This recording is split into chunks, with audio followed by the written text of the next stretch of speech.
He gets paid to go drive these cars as quick as he can.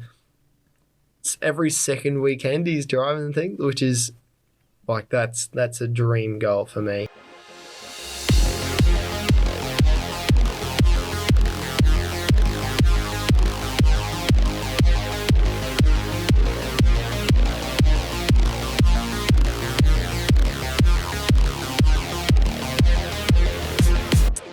All right, welcome to the Aussie Ambitions podcast. Finally, we get to talk about a topic that I've got some real interest and experience in, more at a hobby level, but the topic is racing.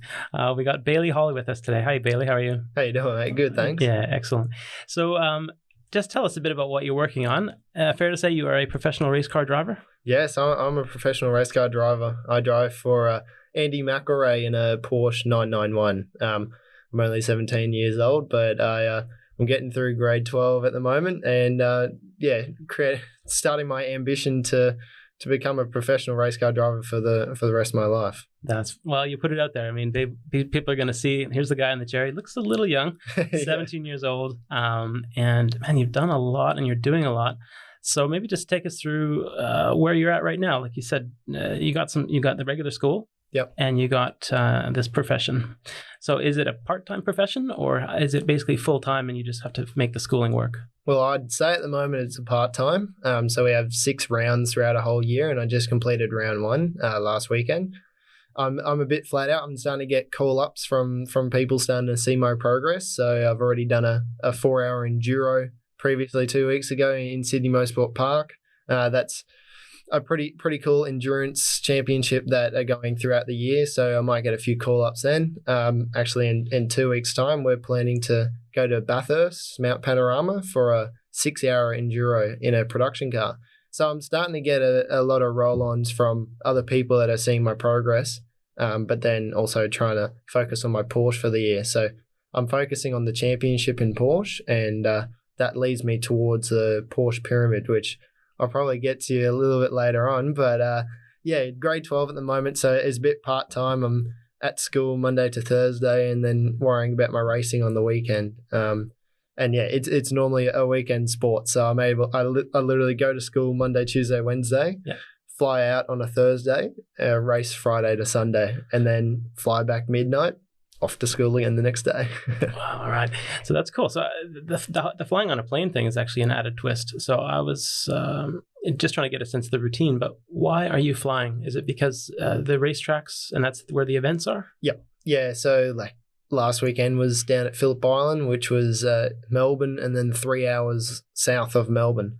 So to get down to Phillip Island, if I was to drive, would be a 3-day trip. And I can't afford to miss out on that much school. So, yeah, it's about a 6-7 hour trip, even when you're flying. So it takes a bit out of you, but we do what we love, so it's happy to get down there. Yeah, nice one. And so you mentioned at the beginning, I mean, essentially it's part of a team. And what does that team consist of? Are we talking other racers, or you got engineers? Yep. Yeah, so we've got I've got 3 teammates. So my category, which is Michelin Sprint Challenge, it's the second tier to Carrera Cup. So we're still running 4 to 5 cars, including myself in the team. So that's everything from every car has an engineer, every driver has an engineer, and every car has a mechanic. And then we need a few extra mechanics in case someone has a bit of damage, and they sort of float between the cars. So we've got the team managers and then a bit of even tyre guys. So some of the guys that drive the truck, he does our tyres for the weekend, so he'll take down a rack of tyres and get them changed over when we're getting a new set of tyres on, and they check the pressures for us. So we're all working in unison at the same time. Each car is moving forward every time we come off the track, and we learn what to do better. And us as drivers, our goal is to give feedback on what the car's doing. So that's where the engineers come into. So we've probably got about, I'd say, a good 20 people that run the team for a weekend. Yeah. And do you get a sense? I mean, it is definitely like a team sport. And does it feel like a business though? Like, is there somebody that's kind of looking out for, all right, what are we doing? Either it's additional cars or additional drivers. Like, do you feel like that's part of it, or do you just Are you so plugged into the performance of just getting positions and times? Yeah, so I look at it as every weekend I take as a step as I go. So I try and do the best I can just performance wise. That's mum and dad's job to look at it as a business. Unfortunately, like as everything goes and as everyone knows about motorsport, it's I'm getting the support and paying the bills for the weekend to happen. So when I'm got the suit on and I got the helmet on, I got to make sure I go out there and prove it to everyone that I'm doing what they're supporting me for. So I look at it as just get out there, have fun, but be the best I can be, and get the car to as far front as I can. Yeah. Oh, absolutely. And do you follow other professional sport? I'm just curious about like the psychology of it. Yeah. So I love sport. So I love my rugby union, even rugby league. Like I can even watch AFL, or sometimes when Dad's on the TV or Pop comes over, I'm just watching golf with him and learning all about golf. Even the tennis the other weekend, Aussie tennis. Love watching that. It's cool to see other people's motivations and see what I can implement. I look at what they're doing and see what if I can implement that, and see if I can get as better as I am at the moment. Yeah. I mean, there's so many questions. Again, people listening from overseas and just trying to think, okay, like, what's motorsport all about, and is there different areas? But maybe if we just touch on the development and like where you came from, type of thing. Like, is it a privilege to kind of be where you're at, or is it something that every kid can have a crack at? Like, what are the pieces that kind of bring that together? Oh, it's all my parents. They've done such an amazing job to get me to where I am today. If it wasn't for them and wasn't for Dad's love for the sport and their love for me, then I don't think I'd be where I am. I've obviously given back as much as I can. Financially, I'm struggling to do that, but through my performance, the way I act towards them and things I do for them, like simple house chores and things like that, I do to repay them for what they're supporting me with. So, yeah, to answer your question, I look at everything as trying to get that peak performance, but also showing people, like my parents especially, that I'm grateful for where they've supported me to where I am today. So it's a very motivation-driven sport. So, I mean, every kid out there can definitely get out and have a crack, get in a go-kart real young. It's a young man's sport, as most people would know that. So yeah, why is that? Is it just the is it something with the mental, like just there's a good Aussie expression. What is it? I don't know. Can I say it? Yeah. You got to have balls. In racing, say it loud. You got to have have balls. Holy, okay. So when we're young, obviously we don't have families to worry about. We don't have children we're supporting. We get out there and we just give it a crack, give it a red hot crack, and it's sort of a sport where you really got to put some things on the line, especially at the speeds we're doing. Like, you could think about it, it's a 1.5 ton car. It's a pretty solid weapon, if you think about it that way. So even when you go karting, like I was 6 years old when I started, couldn't even hold my head up with a helmet on, but I'm going around corners at 80 k's an hour, a few millimeters off the ground. Like, a 6-year-old, I don't know why mum and dad did it to me. I wouldn't even know what a throttle and brake is, like, I don't know, what does the steering wheel do? But you sort of just take to it. I had model cars, little, I think they're like 1/18 scale, even smaller. And I used to race them around the kitchen bench when I was 4 years old or something. I couldn't even reach the kitchen bench, but I was racing them around the top. So I had an idea of cornering and throttle and braking and all that. But then when I got into the thing, I was hopeless. When you first get in, you have no idea what you're doing. But by the age 8 or 9, we're starting to get really competitive, and then you're starting to do it more often that you start getting better to it and used to it. And that led to me getting in a full manual car, tin top, in a Hyundai Excel at 14. So I had to get used to a clutch then. I'd never driven a clutch before, and I'm racing with one now. So it is a really cool step up, and you sort of get the evolution of cars too, from karts to I'm now in a paddle shift car. Like it's pretty awesome. This might sound like a weird question, but do you have your regular driver's license? Yeah. Okay. I just got it a few months ago now. So I got my L plates when I'm 16 in Australia, and in Queensland, and you have to do 100 hours and all this sort of stuff. And yeah, to have the parents in the passenger seat, they're actually really calm with me, so I was happy about that because they knew what I was doing. You got this, son. Yeah, exactly. You got this. Yeah. I don't know, a bit nervous. Well, it's crazy. I was actually a little bit nervous for my driver's test. Well, I went in the morning. I'm like, I cannot stuff this up. Like, there's no chance at all I'm going to fail this. Went out there, got it first go, so I was proud of that. Yeah. And then, now I've got my P's, obviously, and I drive a Ford Ranger. So, it keeps me tame on the streets. Safe. Wow, how's your parallel parking? Awesome. Wow. Yeah. Excellent. So you're a shoe in to go right through P's, fulls. Yeah. Watch out, world. It's a bit of a pity. Like, we can't have performance car or anything like that until we're 20. So I've got a few years on my P's and do the time, and and then I get the opens when I'm 20. What would your car of choice be? At the moment, I'm a Ford man, so I've driven a few Fords in my time and a Holden, but I really like XR6s and XR8s. They're a little bit later model, but good performance. They're not making them anymore, or are they? I don't think so, no. Okay. So there's a few older models that look quite neat. You might need to describe that for people. Again, these would be people that are not aware of the Australian. Yep. So you got sort of the Ute style, which is like hot rod, but like a pickup bed. Yeah, right? Yeah. But you're talking about like more like a 4-door sedan. Yeah, type? It's like a 4-door sedan, XR8, so the V8 version. So Ford's highest performance V8 that they've got. Pretty cool looking. Dad used to have one, so I always loved that. Oh, they got a mad look to them, but they're heavy. Fair to say, right? Aren't they heavy? They'd probably be a bit heavier, yeah, compared to other things. Over here in Aussie, we make them pretty strong, so they're a little bit heavier. yeah, but they're just it's an awesome thing to watch, and it's awesome to see them on the track as well.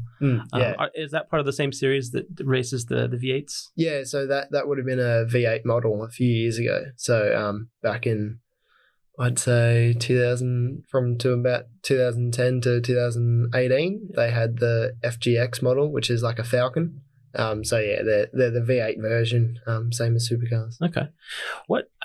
It's cool to see the entry point, and like you said, like 6 years old, they're just very young. I mean, they're going to be like coaches and things along the way. Was it like an actual school, or was it like some mentor that kind of gave you the main pointers? Yeah, it's not quite a school. There's been a few programs I've gone through, and it's a bit of a one-day event, and you have a bunch of people come around and teach you a few things about the car. I think I was probably about 13, and I was lucky enough to go to a track day and drive a real car, and they taught me everything about ABS and a bit of defensive driving. But mainly it's exactly like that, a mentor. So at a track, it used to be Dad until I was 15 or 16. So Dad absolutely loved motorsport, and he studied it as much as I did when I was young. So he actually used to race karts. Back when I was about 8 or 9, he got into it and did a bit. So he was flat out teaching me how to do it and then prepping his kart as well. So yeah, he's been my mentor for a very long time. I've learned a lot of things off him, and now it's to the stage where we get to the professional side of it. So people that are actually certified in engineering, they come out to the track and we look through the data and the data of the car that tells us everything the car's doing and everything that I'm doing. So everything from brake percentages to throttle percentages and steering inputs. We can look at that and see what I'm making the car do, if I'm making it do too much, if I'm making it do too little, and fine-tune my driving style to what the car has available, and that ultimately gets you as quick as you can. Yeah, no doubt. I mean, I think technology probably it'd be interesting to see. So how many years in the current model car are you at the moment? Is it all new? Are you still learning this vehicle? The current car I'm racing, which is the Porsche 991 Generation 1, 2014 model, I've driven it about 5 times. I've physically sat in that seat about 5 times. So very new to me, which is an awesome challenge for me. Like, I've had a few cars in my career so far, so Hyundai Excel to a street registered VE Commodore, which is a Holden. And then I've progressed obviously into the model we are today. But yeah, the longest I've probably driven a car is just under a year. And after that year, I've already progressed up to the next step. So yeah, the Porsche at the moment is very new to me. Okay. So, and do you feel like it's like a positive stress in a sense, like, all right, we need to level up here? Yeah, it's a cool challenge. Cool challenge. Like you make you look at yourself and you go, all right, I've got the tools. I've got what I need to do to get to the front. And especially with Andy McElrea, his team's been, I think it's a 9-time championship winning team in the past few decades. So they're really knowledgeable. They've got a lot of support around them. And to know that I've got the tools, all I need to do is go out on track and use them properly. So it is very cool to know that I'm probably one of the most inexperienced in my championship, but I'm going out there and just giving it a crack, like just going out there and trying what I can to get to the front. Yeah, that's cool. One thing I was curious about is I'm just picturing just getting used to the car. And obviously maybe the first time you sit in it, it's hopefully you're not racing. Yeah. There's a bit of orientation and somebody's giving you the low key on what's going on. But is there like a theoretical upper level of performance where you're like, okay, in theory, this car will do this lap time with this set of tires under these conditions, and then it's up to you to sort of get close to that mark? Yeah. Or is it not that at all? There's so many variables that it just like depends. Well, we always have that as a goal. So the theoretical lap time or what we are expecting to be doing at a track, we sort of go, okay, well, this guy here, he did this lap time and he's in Europe at the moment. So if you can chase that and do something as good as what he's doing, then you'll see yourself start progress on your way to your dream. So there's a lot of learnings that comes to that. Everything from the data work, but then the preparation for a race weekend. We look at a simulator session which teaches you about a track. So I think it was 2019. I was still 16, and I was driving this car that was only relatively new to me, and I got thrown in the deep end, and I did my first race outside of Queensland, which was actually Sydney Motorsport Park. And after that, I did 8 brand new tracks in the space of 6 months. So not small tracks. I'm talking like Mount Panorama, Bathurst, which is Australia's longest, hardest track, you'd call it. Gold Coast 600. So through the streets of Gold Coast was pretty unreal.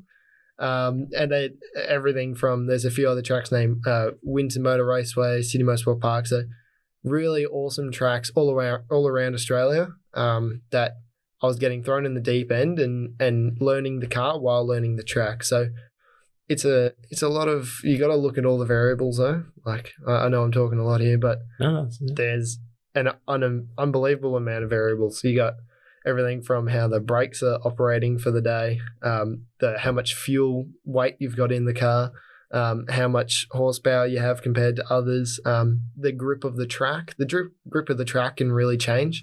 So when Phillip Island was resurfaced only 5 years ago, they were doing 2 seconds a lap quicker than what I was doing last weekend, just because the track grip's gone away. And the tyre. Obviously, the tyre is what gets us on the road. So we've got a contact patch of about that big. It's about a rectangle times 4, and that's about all we have on the track. So when they start wearing away, the rubber melts, and that effectively gets us the grip. The track acts as sandpaper, so it wears down the rubber, and we effectively have less grip.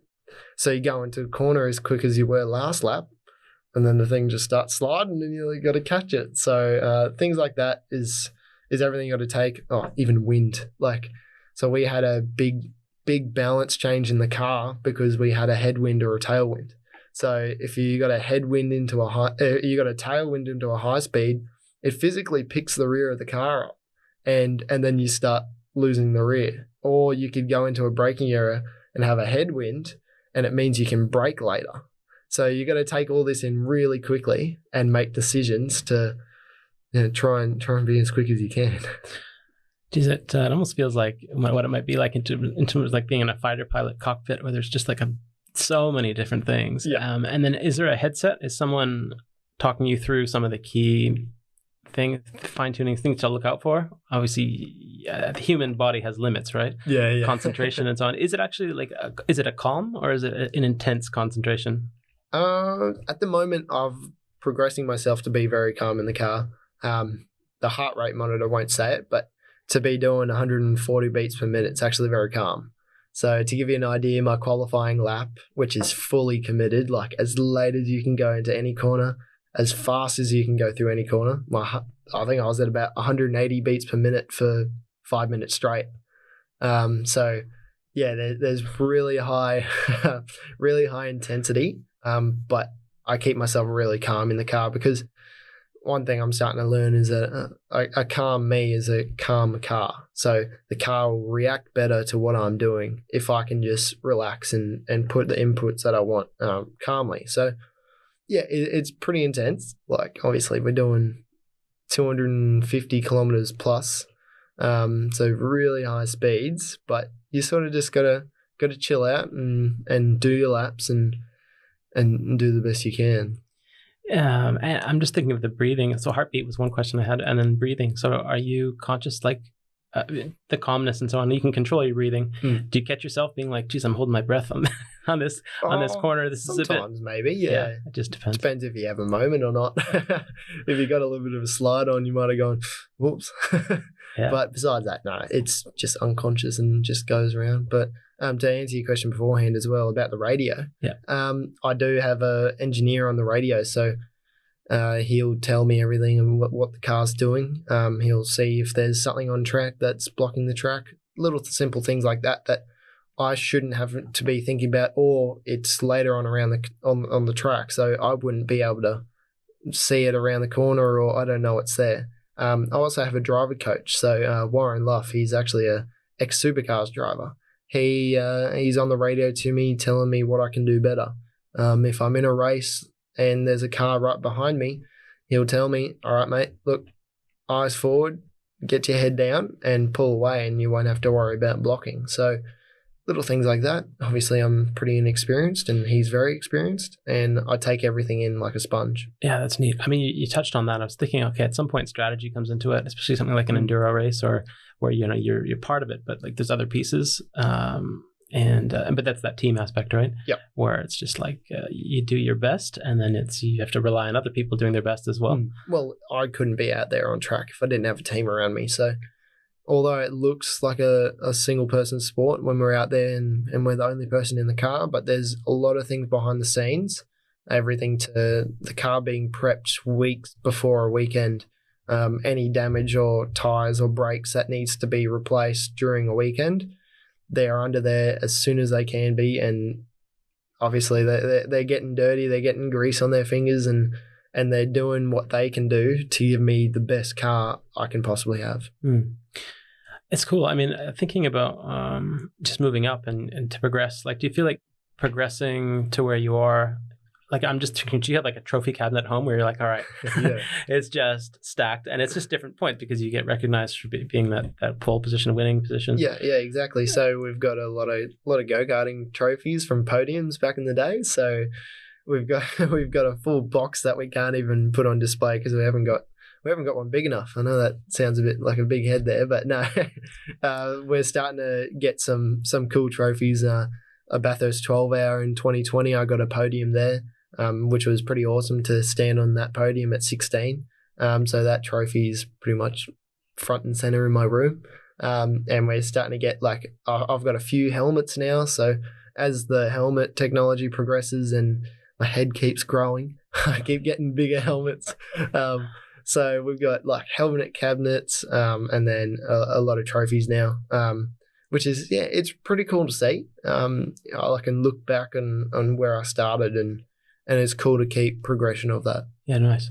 Yeah, no doubt. So, and then fair to say, the opportunities that come your way to progress and to get a newer car and maybe get that confidence that oh yeah, he'll be good. Let's get him in as early as possible.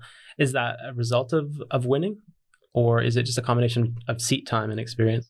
Yeah, experience is also a pretty big thing in motorsport. So you've got a young man sport, but the thing is, you're not versing in age groups when you get to cars. So I'm versing, let's easily say 20-year-olds, 30-year-olds that have 10 years of motorsport experience, 10 years of driving a manual car on the road, and I've only just driven a clutch for the first time ever, so you get out there and you're inexperienced, but the motivation to be up the front is sort of where we get our drive from, we get our confidence from. So for me, I've honestly, through karting, I was always on a podium. I never quite won, but I always had that determination to get to that top step. And as soon as I hopped into cars and we started getting some momentum, we're starting to get a few wins on the board lately.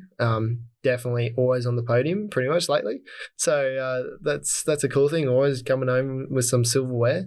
So we're starting to get that run on, and the motivation for me, like, it's the sport that I can absolutely love. Like, I can't describe how much I love cars and everything I do when I'm driving. It's sort of just, I like to say, second nature. Like, it's just, that's where I'm meant to be. That's neat.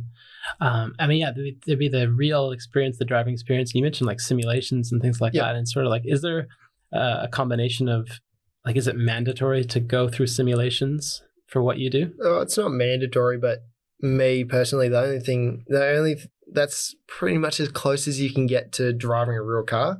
Obviously, to get a car out onto the track requires preparation, transport. A lot of fees go into getting the car out on track. So it's a pretty limited spot like that. Like testing, we're lucky to have about 5 or 6 tests throughout the year. And then on top of that, we have the race round. So you're only really in the car maybe about 12 times a year. So I use the simulator to try and learn tracks, learn car, try and figure out what I can do better, where I can improve. So it's a bit, honestly, it's like maybe a golf simulation. Like they have simulations there where or a driving range, probably the easiest one to describe, how you can just get out there and just keep hitting balls and just go, oh, okay, that didn't work.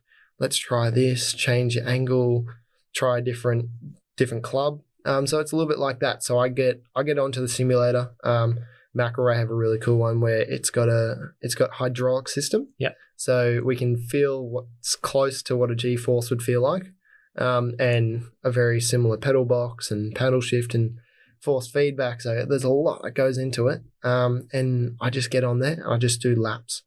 I probably do 2 hours at a time, just sitting in it and just keep doing laps. And you end up doing like 60 laps at a track you've never been to before in real life. But doing it on the simulator is when you get to the track, it feels like you're on the simulator. It just feels like, oh yeah, that's right, that's the corner. Oh yeah, that's what's going on there. And even the technology at these days is getting really good. So they've got elevation change. The physics of the car is very similar. So it's almost like hydraulics or something. Picturing almost like that. So Cockpit the seat when I brake fully throws me forward and then go around a left-hand corner and you get thrown that way. And yeah, you sort of get that feel of what the car's trying to do and the G-forces that you should be expecting. That's cool. Hey, is there room for amateurs and that kind of access to that kind of equipment, or is that for the pros only? Yeah, no, anybody can get one. So I've got one at home.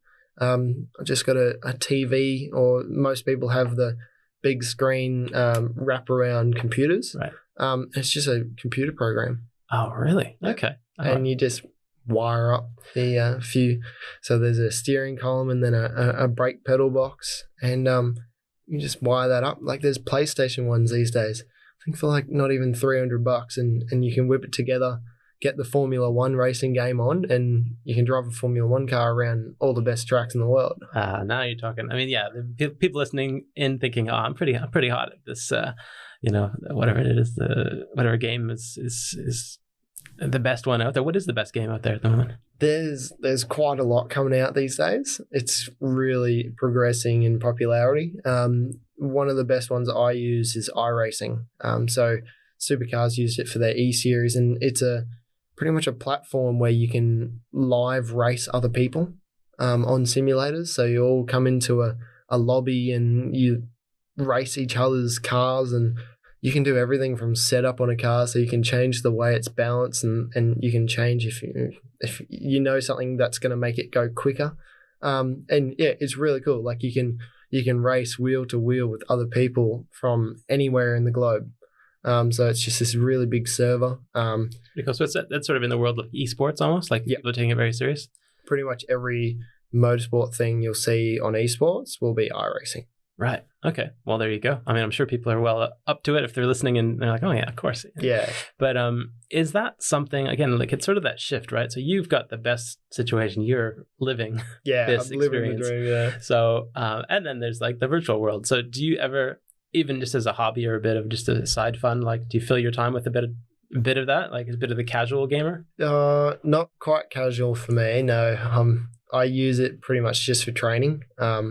So just to get my eye in for a track. I used to, when I had a bit more time on my hands, I used to do a bit more hobby style, trying to get my rank up and get to the top through that. It's pretty tough out there. There's a few guys that spend all their waking hours on it.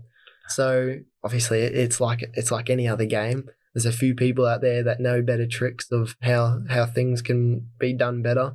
So there's a lot of people out there that have a lot of knowledge of it, and I wouldn't say I struggle, but there's some guys out there that are seriously quick, doing lap times that can't even be done in real life, but somehow they're getting it done on the simulator, and you just go, that wouldn't happen in real life. You can't do what they're doing in real life, but you try your best, and honestly, I drive it like I would drive a real car. So that's where I get a benefit.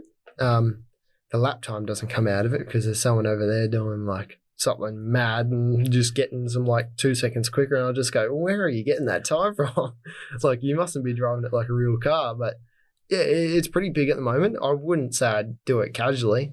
I've got school assignments to do, like yeah. I wouldn't be gaming as much as I could, but sure. Oh, it's just to know that world is, again, it's not everyone can go full professional, and exactly, and it's sort of a neat little compromise. And what, maybe there's actually money in that too. Like there's championships. There's a lot of people doing it, and there's esports, all the programmers and the people that develop these simulators.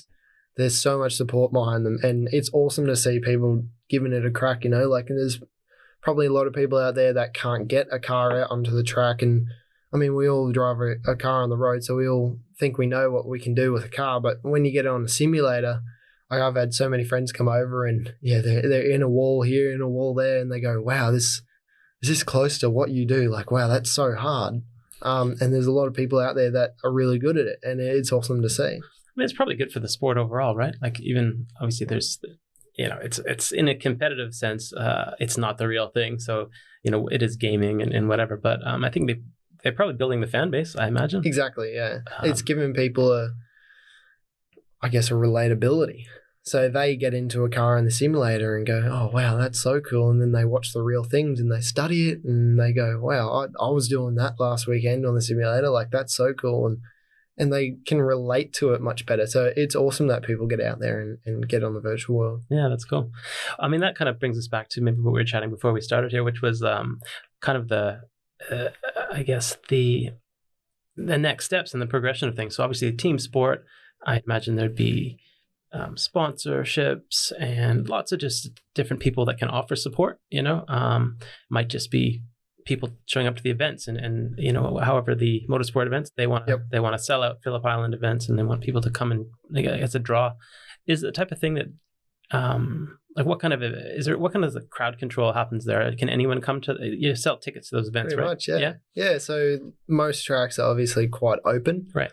So Phillip Island's got a lot of scenery around the outside of it, and you can literally park your car up to the edge of the track, and you can just sit in the back of your car and watch it. Yeah. So it's really cool. Like, we get a lot of fans come through the pit lane.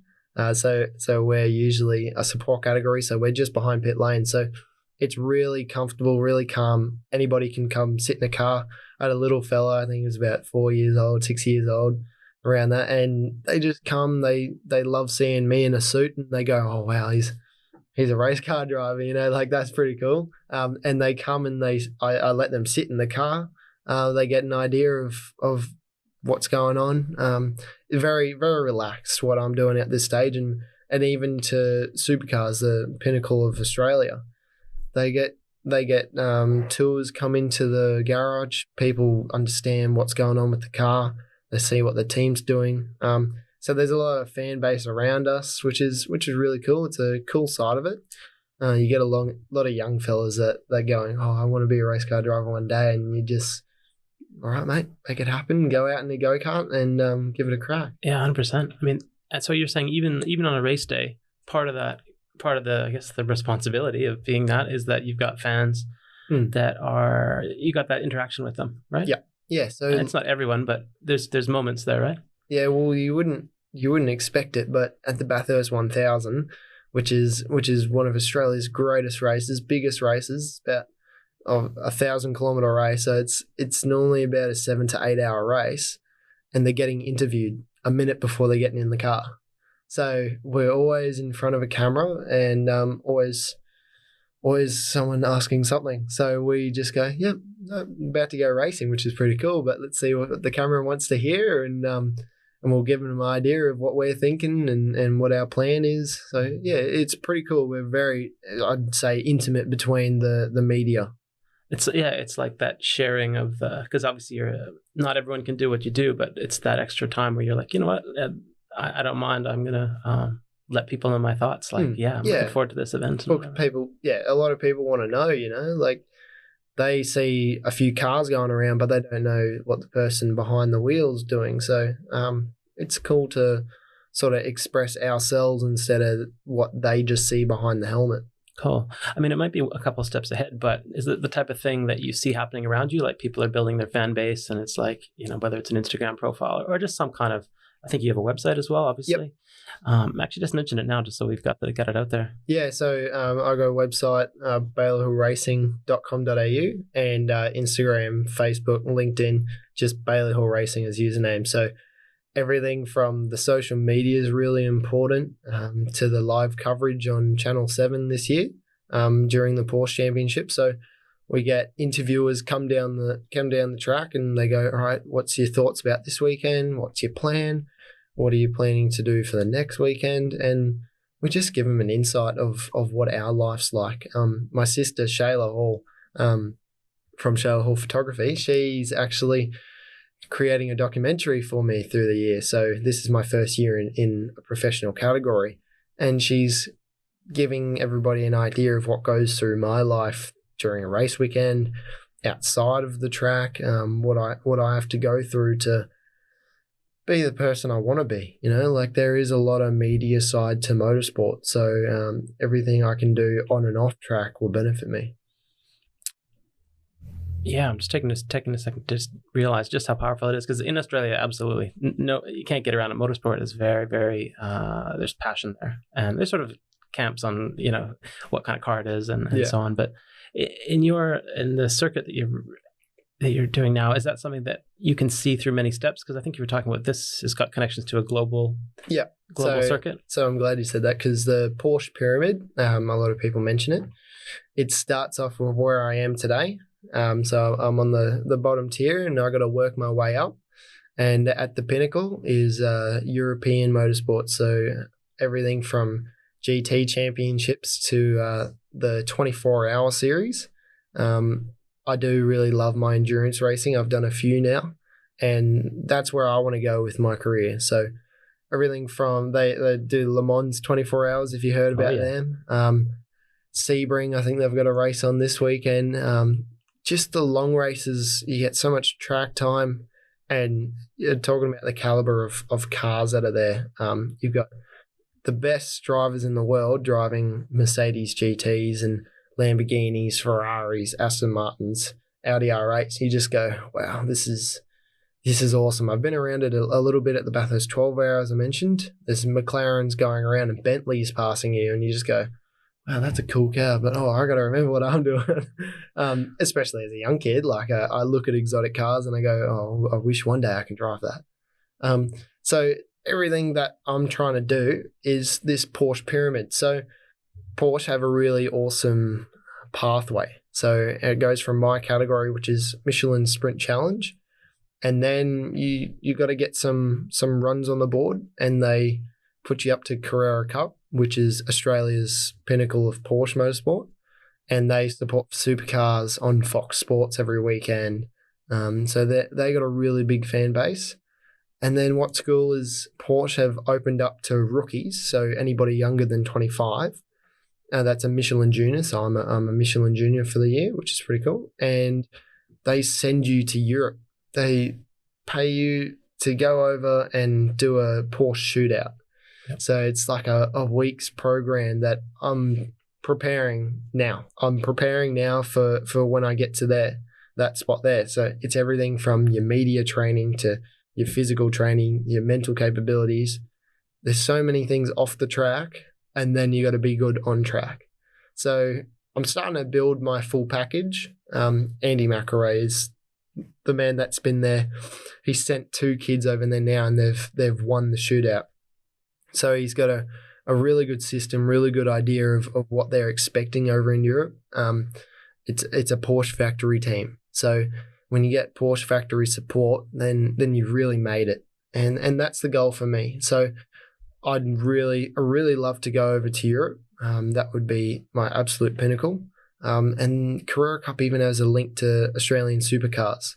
So we're in a bit of a wide junction. We've got 2 opportunities. So the end goal is I've got to do my job on and off track and be the best package I can be. And with some results coming on the board, and we can see where we'll get picked up pretty much, because it's all about what the team wants, what kind of person the team needs, and if they're looking for someone as motivated as I am. Yeah, no, look, I mean, it's interesting that you recognize multiple paths there. So it's sometimes Yep.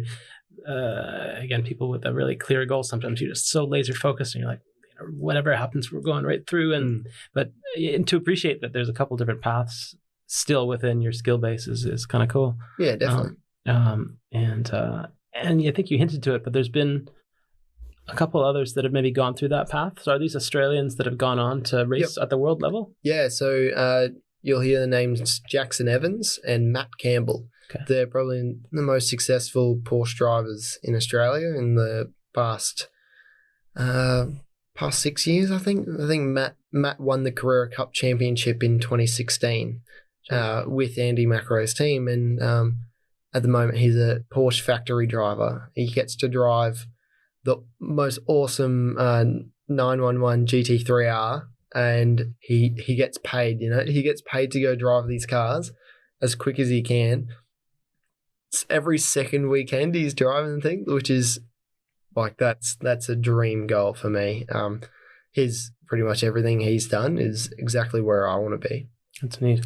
And like it sounds like you're kind of a technical guy as well, so you could probably appreciate that they're probably really tight with the engineering team, maybe giving feedback to the future designs of the cars. Like, yeah, definitely. You become part of the expertise of it, right? Well, yeah, you become a bit of a I guess you'd just say like you'd start progressing the car, like you evolve from everything. You giving feedback to the engineers, and you can tell them what the car needs and what it doesn't. And it's a really cool process when you get to that top level. They fully trust and support your driving style. So if you're this elite driver, then they'll go, okay, we'll listen to him and we'll see what we can do to make the car better. And then, no doubt they've probably had some insight into one of the new models coming out, the 992. So no doubt the top guys are really helping to get that move on and everything. I mean, we're the guys that drive the car, so we know exactly what it's doing. And when you're that elite driver and no dramas whatsoever, there's no doubt in the ability.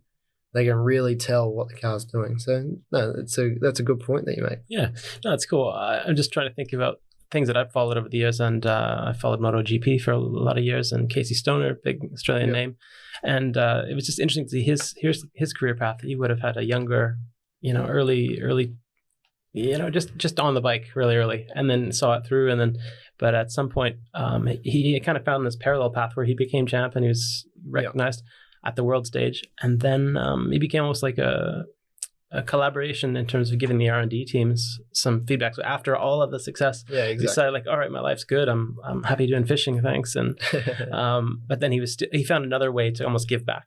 It's like his expertise still had value, and he's not old by any means. So, but yeah, like you've got so many really interesting things to keep track of. So I guess we'll watch this space, right? Exactly. Yeah. Well, one thing, obviously, things that help along the way are our sponsors, and it's not necessarily the expertise; it's the people that want to help and move things, or they're just passionate fans too, right? Yeah, exactly. What does a sponsorship picture look like? I mean, is it on Andy's team management, and he's sort of, that's his role, he's got to pull it together, or do you guys play a part in terms of just building awareness? So Andy he's the face behind the team, and a lot of sponsorship usually is a personal thing. So there's possibilities for a team sponsor that comes on for all the drivers, not as often, but there's a lot of people out there that want to support young and up and coming drivers like myself. They really love motorsport. They love getting to the track, and that's a part of the journey. So when people come on as a sponsor, it's not the team running it and me totally separate. It's me and the sponsor, and we go through everything together. So the journey of on track, they come to the track, they be at pit lane with me, they experience everything that I go through, and then we debrief after a weekend and catch up at a barbecue or go out and meet new people. It's really cool that we can sometimes get cars to people's big businesses and get people an idea of, we're supporting a young up and coming driver. And then everybody else goes and look, that's really cool what they're doing. We'll support them. We'll maybe create a new business connection or things like that. So there's a lot of business to business connections in motorsport. Obviously, there's another 25 cars on the grid. So they've all got their own personal sponsors, and coming to a race weekend, you shake hands with those guys and you meet face to face. And what's another really cool thing is throughout the year, we have interviews like this, and we can get sponsors sort of at the forefront of a lot of people's eyes, social media, online, everything from television. So it raises awareness of their businesses. It helps support me get to what my dream is. So that's a really cool connection that you can have with a sponsor, because it's pretty much them living their dream through me. It's sort of a little bit like that, which is really cool sometimes, because then you can look back at them and you go, I wouldn't be where I am today if it wasn't for you. And I'm so grateful that this has happened and that we've worked together to get to the front in motorsport. And everything from like a ride day at the end of the year. So you can bring your best distributors from the year, or you can create incentives for your employees to come out and get a hot lap with me driving in a Porsche. Like, wouldn't that be pretty cool? There you go. Yeah, I think definitely be putting it out there, and I can imagine just hearing you describe that, I'm thinking, geez, who wouldn't want to be jumping on and just doing it? So I feel like it's like a limited opportunity, So, is it the place now where you could actually take on an additional sponsor or two, or is it some kind of media kit where people can go through and say, okay, like on an annual basis, there's a couple different tiers depending on what might work, and how does that all look on paper? Yeah, so there's obviously tiers regarding how much they've come on financially support wise, and that it's not just a sticker that you're whacking on the car. It's everything from the whole journey of behind the scenes with me and progressing through my career, but then also I give back. So everything that I have an image, I guess you could say, like I have this package and there's a lot of eyes on me. And at the same time, I go, well, this brand here, like I'm with them. So if you guys are with me, you're with them as well. So it's sort of, it's a big round circle, which is really cool. It's obviously just support that anybody can come on, and whatever level that you're coming on with, I'm treating you just as much as anybody else. And we get together and we have this journey together, which is really cool. You end up building a community. So that's my end goal, is to have, I guess you could say, a Bayley Hall Racing community of all my supporters, and I can look back at them and go, you know what, you guys are the real legends that have got me to where I am today. It's, what jumps out to me is the fact that everything's so organized. Like, obviously you've focused on one aspect, which is performance and succeeding and moving up the ladder, along the ladder. But this side of it, which is like you're actually ready to take people on alongside, Yep. Maybe that's just a testament to your family and some of the support that's around you. But I mean, you've got a website, you've got essentially, like you're talking about, having an image, and you're media aware. So I think all those things will, I think everyone could appreciate that. You've made it easy for people. That's kind of what it jumps out to. Yeah, that's very true. It's important to have that image to try and progress sponsorship wise, and even just to people have an idea of what's going on. So motorsport, it's pretty big, because obviously all they see on camera is just some guy behind a helmet, behind a steering wheel. They don't know everything that goes behind it. So we have a lot of support. I think we reach over 10,000 people now.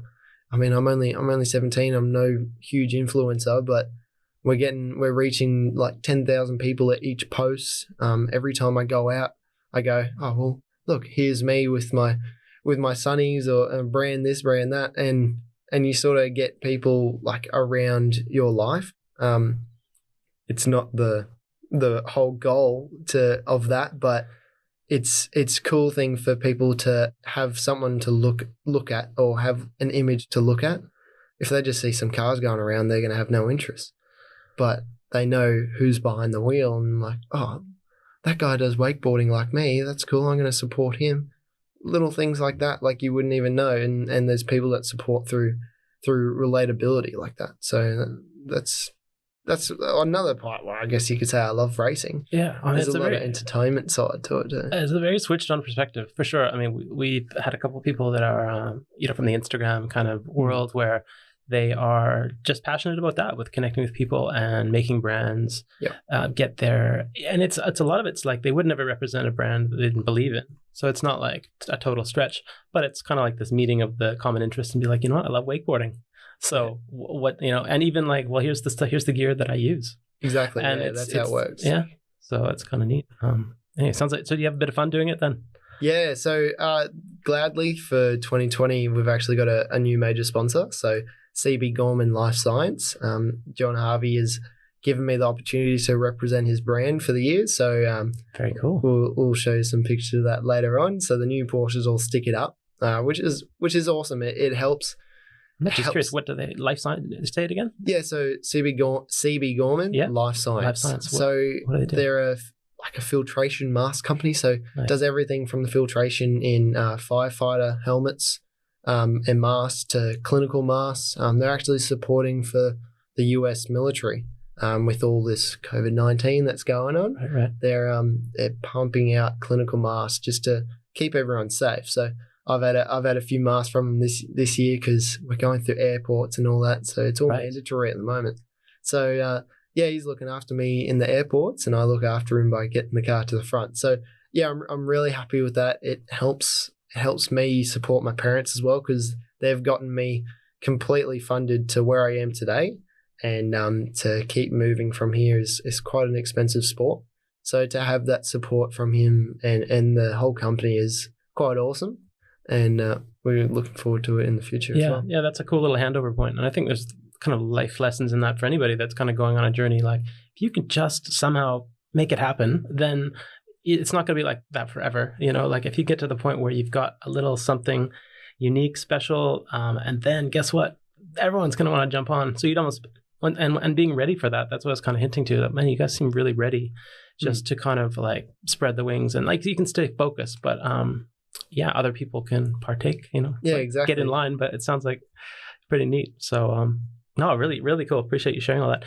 We chatted earlier a little bit about like on the personal side, like, people will come in and approach you with concepts. I mean, you're a busy guy. You probably have people that will take inquiries, but, is there a couple of things you've done personally, like, in terms of giving back? And, it was the Alive Project. Yes. The Alive Project. So obviously the image I have at the moment, I'm a young up and comer.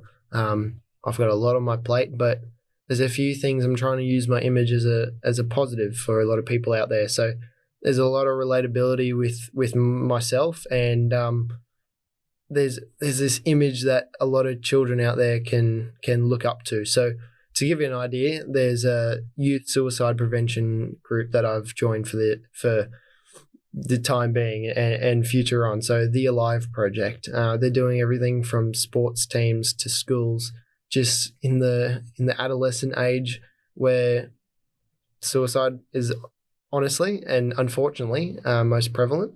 So it's an unfortunate thing to talk about, and that's why we're trying to stop it. We're trying to get so much support out there that anybody out there with any queries about it has somebody to look up to, somebody to talk to, and everybody out there's got to know that we're all in the same boat, and everybody's got the same support that they need, and you only got one life. You got to live it to your fullest. So things like that, you just go, it shouldn't be happening. Like, it's very unfortunate and situations happen, but if I can just help one child out there, or one group of children out there, and they can see someone like me and go, okay, I'm gonna stop thinking this way, be motivated, and be at the top like this guy, then I'm helping someone, I'm doing the right thing, and I'm using my image for positivity. Yeah, nice one. I'll appreciate all that you're doing and sharing that, especially. I mean, it's your time. I really am blown away about how you could develop these skills so quickly, but, obviously keep it up, and even the schooling too. Like, it sounds like you're committed to finishing that off, the high school. Yeah, so I top physics and pretty high up in biology, so I'm still loving my sciences. Honestly, had a math exam this morning, so that was a lot of fun. Could we be calling you Dr. Hall maybe in the future? Yeah, no, I don't think I'll go that far. That's neat.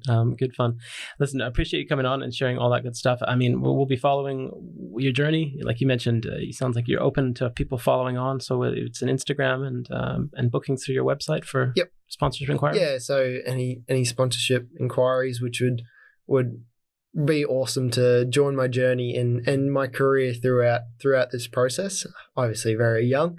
I've got a lot of eyes on me at the moment, on track wise. So it'll be really cool to progress my off track with a few extra sponsors and a lot of people that come on the journey with. Like you see every car out in supercars, they'll have maybe more than 10 to 15, 20 sponsors and stickers here and there. And there's always somebody behind the scenes there that's gone, okay, this is a really cool journey that I want to be a part of. And that's not, it's just awesome for people to get an idea of what we're doing, and yeah, obviously the benefits to produce awareness of their brand. So everything works into the hands of each other. Yeah. It's a very cool, and I, again, love the Porsche series.